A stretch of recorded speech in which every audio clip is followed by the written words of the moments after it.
Federal government sets up committee to tackle power challenges in health facilities.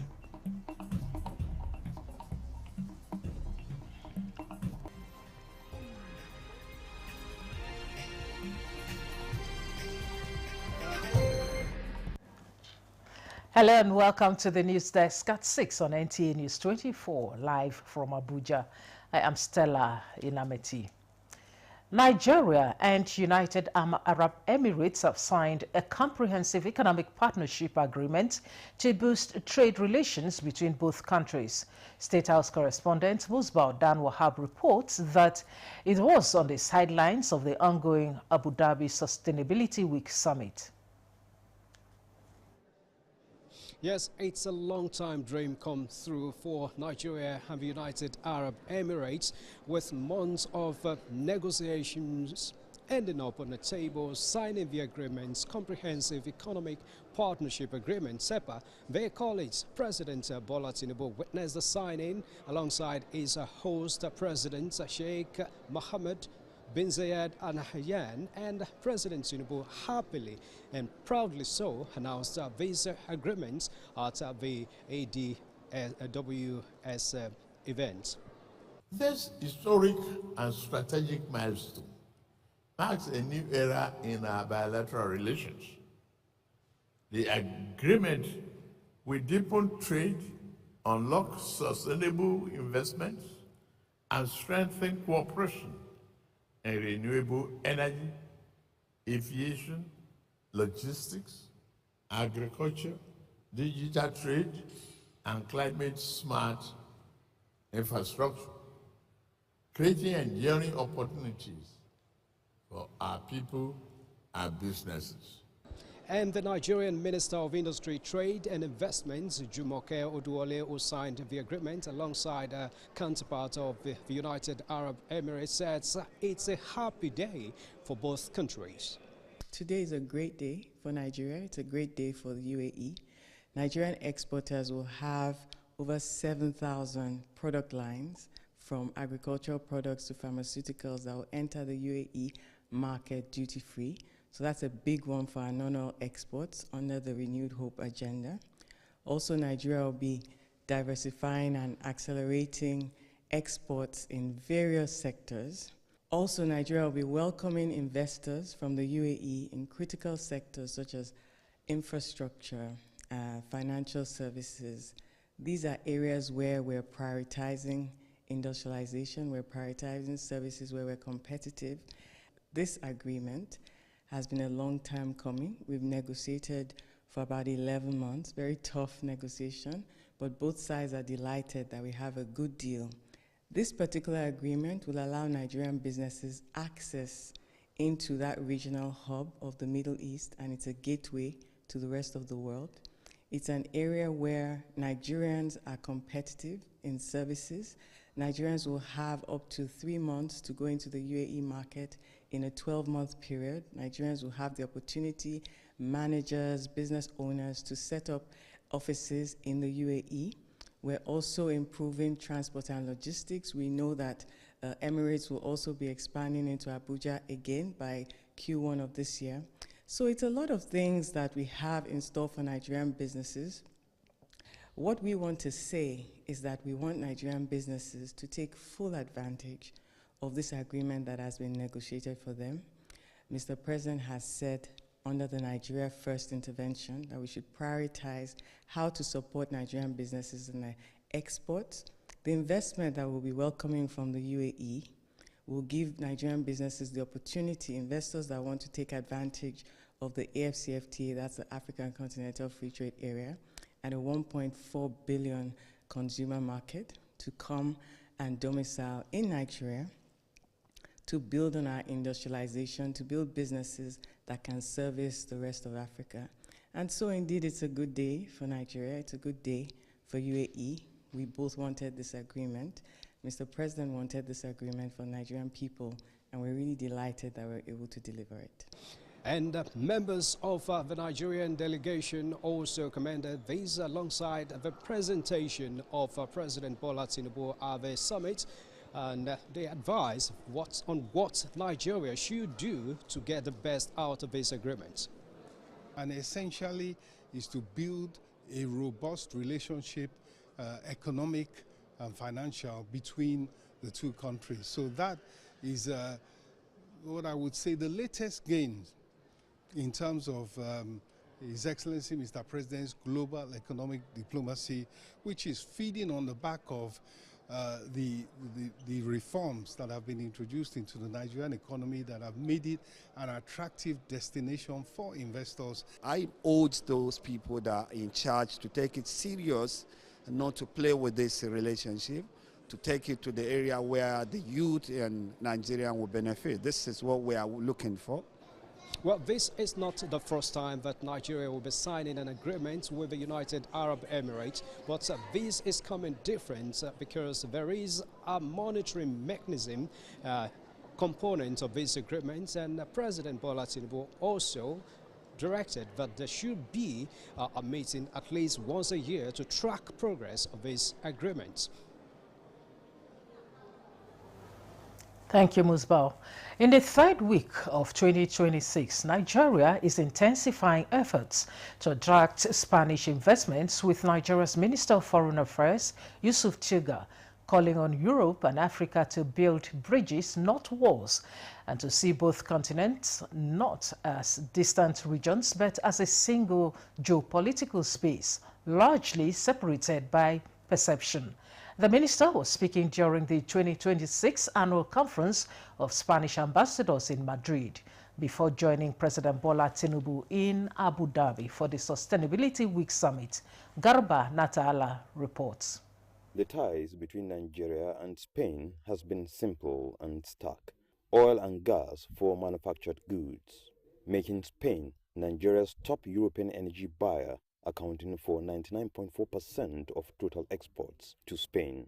But in Madrid, in the second week of 2026, Nigeria's Foreign Affairs Minister, Yusuf Tuga, framed that old link as just the foundation of something new, to be driven by diverse non-oil sectors like agriculture and agro-processing, infrastructure, industrial development, business process outsourcing, technology, and creative industries.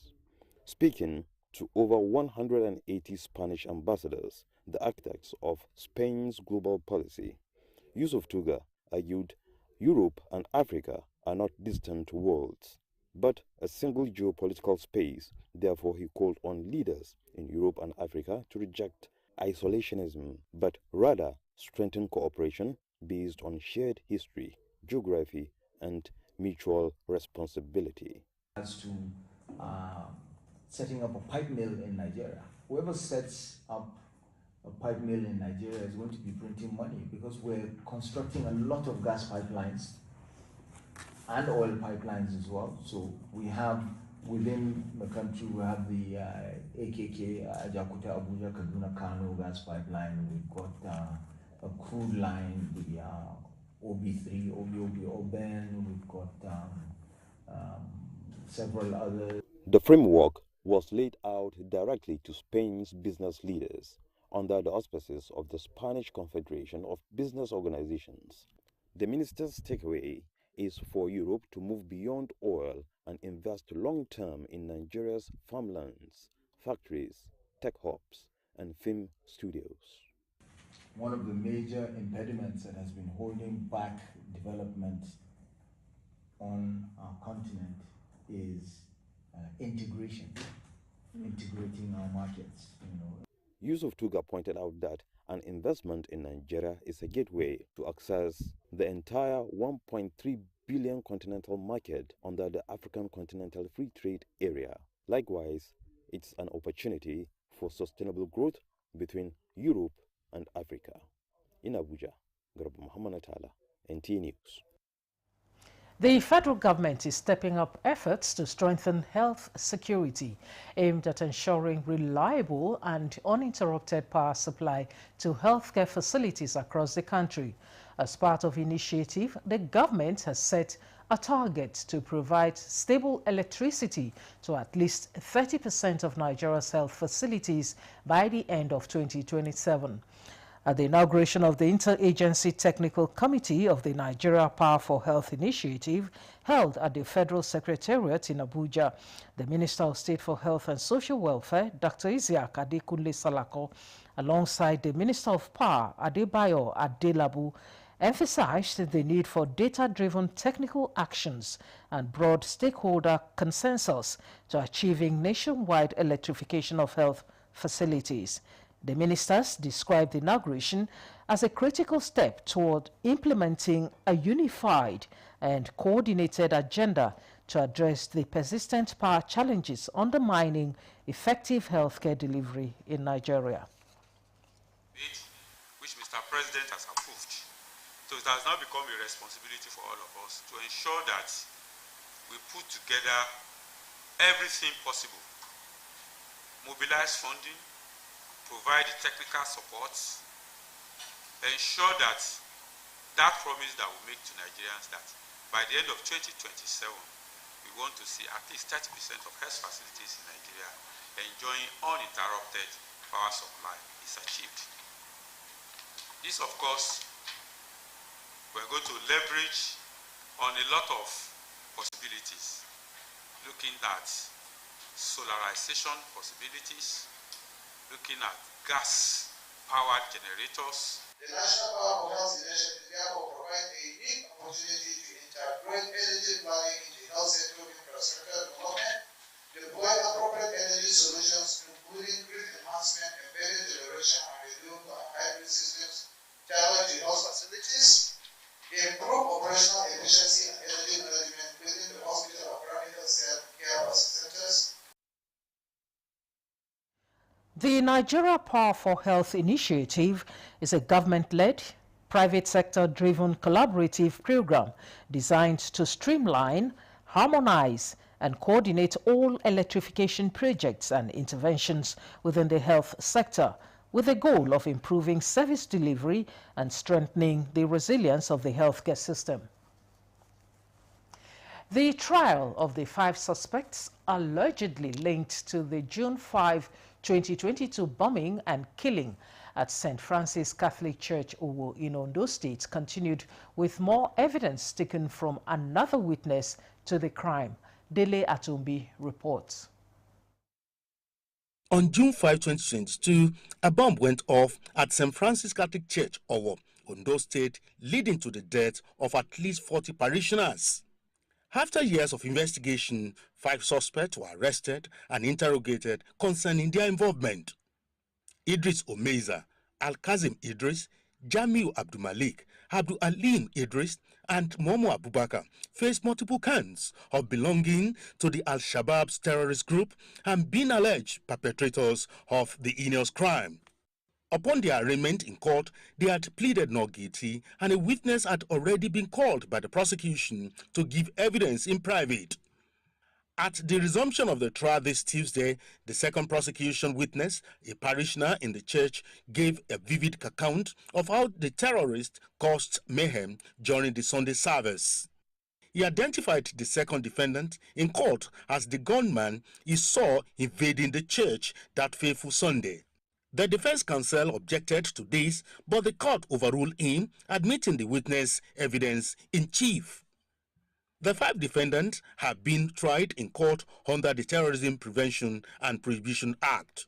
In Abuja, Dele Atumbi, NTA News. This is the news desk at 6 on NTA News 24. More reports in a moment. Stay with us. Season's greetings from all of us at Risco Foods. The festivities are already in the air, and we'd like to especially thank you for your continued patronage of Risco Foods, the only tomato brand to win the National Productivity Order of Merit Award by the federal government of Nigeria. With our proud Nigerian products and services, we have continued to create thousands of jobs for our people and for the growth of our economy. Thank you, our esteemed customers, distributors, and partners. Yes, the taste of Nigeria is the taste of celebration and the taste of goodwill and good cooking. We care for your good health and long life. So cook right and eat healthy to live longer. Always buy a Risco product. Merry Christmas and a Happy New Year. And the National Productivity Order of Merit Award goes to... The only tomato tomato paste manufacturer to win the National Productivity Order of Merit Award by the Federal Government of Nigeria, endorsed by the Association of Private Medical Practitioners of Nigeria. This is an evidence of 100% natural goodness, great quality and great taste. So eat healthy to live longer. Use Arisco tomato paste and products. 100% natural tomato. Better food na correct. Buy now and enjoy up to 20% discount. Arisco tomato paste, the taste of Nigeria. Feel the power of precision, engineered to perfection. Every component is crafted with care, and each design is meticulously tested.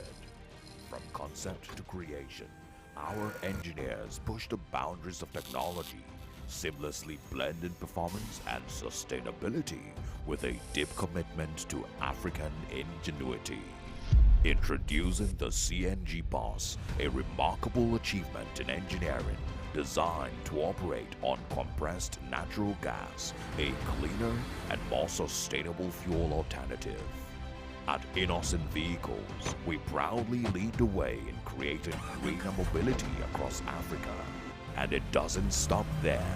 From SUVs to sedans, spacious buses to electric cars, Innocent offers a wide range of models designed to meet every need. Innocent Vehicle, the pride of African roads. This is NTA News 24. Welcome back and thanks for staying with us. And still from the judiciary, the commencement of trial of the Bauchi State Commissioner for Finance, Yakubu Adamu, and 3 others in an alleged terrorism financing charge before the Federal High Court, Abuja, has suffered a serious setback. The development followed the recusal of the trial judge, Justice Emeka Nwite, from the matter. The decision of the court was as a result of an observation by Yakubu Adamu's defense counsel, Chris Uche, SAN, that the matter, being a vacation case, was yet to be reassigned in line with the Federal High Court Civil Procedure Rules 2019. Yakubu Adamu, Balarabe Ilela, Aminu Mohammed Bose, and Kabiru Mohammed are facing multiple counts of disbursing $2.3 million of state money to some individuals in violation of financial regulations. They pleaded not guilty to the charge and had been in remand as the court denied them bail because the counts bordered on alleged terrorism. Justice Nwite has remitted the case file to the Chief Judge of the Federal High Court for reassignment to another judicial officer. The Delta State Police Command has foiled a planned kidnapping operation and recovered high-powered firearms and ammunition in a coordinated security operation in the Upper Agbaho area of the state. A statement signed by the Police Public Relations Officer, Delta State Command, SP Bright Daffy, says the breakthrough is part of ongoing efforts by the command to clamp down on kidnapping, armed robbery, and other violent crimes.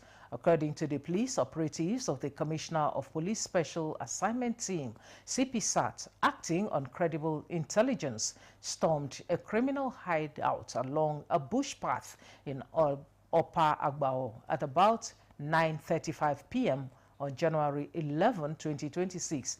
The operation, led by ASP Julius Robinson and carried out in collaboration with community vigilantes, targeted an uncompleted building where about 6 suspected kidnappers were reportedly camped. The suspects were said to have opened fire on sighting the police operatives, who responded with superior firepower, forcing the hoodlums to flee with varying degrees of injuries. Recovered exhibits include 1 FNC rifle loaded with 1 round of live ammunition and 1 pump-action gun with 32 rounds of live cartridges. A manhunt has since been launched to apprehend the fleeing suspects. Reacting to the development, the Commissioner of Police, CP Aino Adeshola, commended the operatives for their bravery and effective use of intelligence, assuring residents that the command remains resolute in denying criminals any safe haven in the state. The first Hadiza Bala Usman Governance Colloquium in commemoration of her 50th birthday anniversary was full of encomium on her role in nation building as special advisor to the president on policy and coordination. At the event, Vice President Kashim Shettima and other key speakers extolled her contribution to service delivery. State House correspondent Abdurrahman Jibrila reports. She's kind, she's dedicated to her work, and I'm so proud to stand here today to welcome you all to this colloquium. She has also mastered the art of stakeholder management, thereby knowing who exactly she needs to bring on the table at every point in time. Official work and titles. What I treasure most is the friendship Hadiza and I share. The environment at this colloquium witnessed testimonies and emotions on who is Hadiza Bala Usman and her role in advancing Nigeria's public sector. I am a daddy's girl and I miss my daddy so much.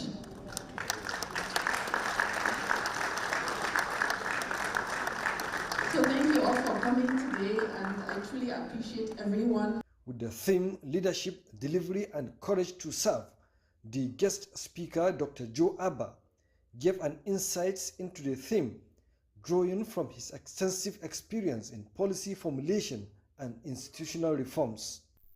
Of those roughly 240 million people, only very few will get the opportunity in their lifetime to serve their country at a senior level. The ultimate measure of a man, according to Martin Luther King Jr., is not where he stands at times of comfort and convenience, but where he stands at times of conflict and challenges. During one of Nigeria's darkest moments, he answered the call of conscience. He compounded the Bring Back Our Girls movement at a time of national grief, fear, and uncertainty, when lies were manufactured and weaponized for political ends, when fault lines that divide this country were deliberately manipulated for political ends. I was an active participant in that moment and saw firsthand how she stood firm. You have continued to distinguish yourself through intellectual rigor, strategic foresight, and uncommon passion for translating policy into measurable outcomes. Hadiza Bala Usman has consistently demonstrated a clear doctrine of leadership. That public office is a trust, that delivery matters, and that courage is not optional.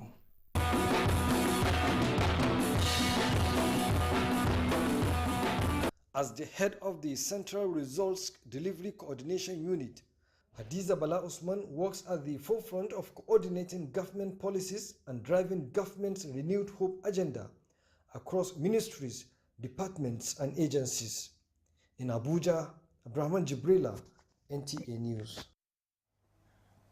Knowledge, they say, is power, and that is what informs the engagement of smallholder farmers in Kogi State by AIDS care education and training to impact them with the requisite knowledge that will transform their lives. The training was held at Olufu, Agbenema, and Agbada communities in Dekina local government area on the best agricultural practices, alternative finances, and sustainable environment. Ayodele Igbibwemi reports. Farming is one of the oldest occupations which the people depend on for survival. With the rising population, there is a need for farmers to think outside the box to survive. This necessitates the training organized by AIDS Care Education and Training Society, ASED Nigeria, supported by United Nations Development Program, UNDP. The training in Olofu, Agbenema and Agbada No. 2 communities in the Kina local government area was divided into two groups, with the first group trained on the need to imbibe saving culture and financial management through village savings and loan associations. Inspire them to put in their hearts to cultivate that spirit of savings. This program is encouraging. In the next 1 year that youth people are going to visit again, we will have a testimony to tell. The second group, predominantly youth, after an intensive lecture, moved to the field for practical knowledge on how to make energy-efficient mud cooking stoves with raw materials available within the communities. Now that gas and kerosene is very expensive. And with time, I can help people to do it. Executive Director, AIDS Care Education and Training Society, Sunday Musa and others explained that the training is aimed at ensuring sustainable environmental practices and alternatives to addressing financial needs for smallholder farmers. The aim is to see that they have sustainable source of livelihood, but also they are able to do climate smart agriculture with the loans they take. They have been cutting down trees and killing many trees, and which they have not replaced any in return. So it will regulate the amount of firewood they are using. Thereafter, the team visited the Climate Smart Agricultural Learning Centers under construction. When completed, smallholder farmers in the areas will enroll and learn more on integrated and irrigation farming, improved agricultural practices, soil conservation, increased yields, and earn more income. Ayodele Bibemi, NTA News. And that concludes the News Desk at 6 on NTA News 24. Thanks for watching. I am Stella Inameti.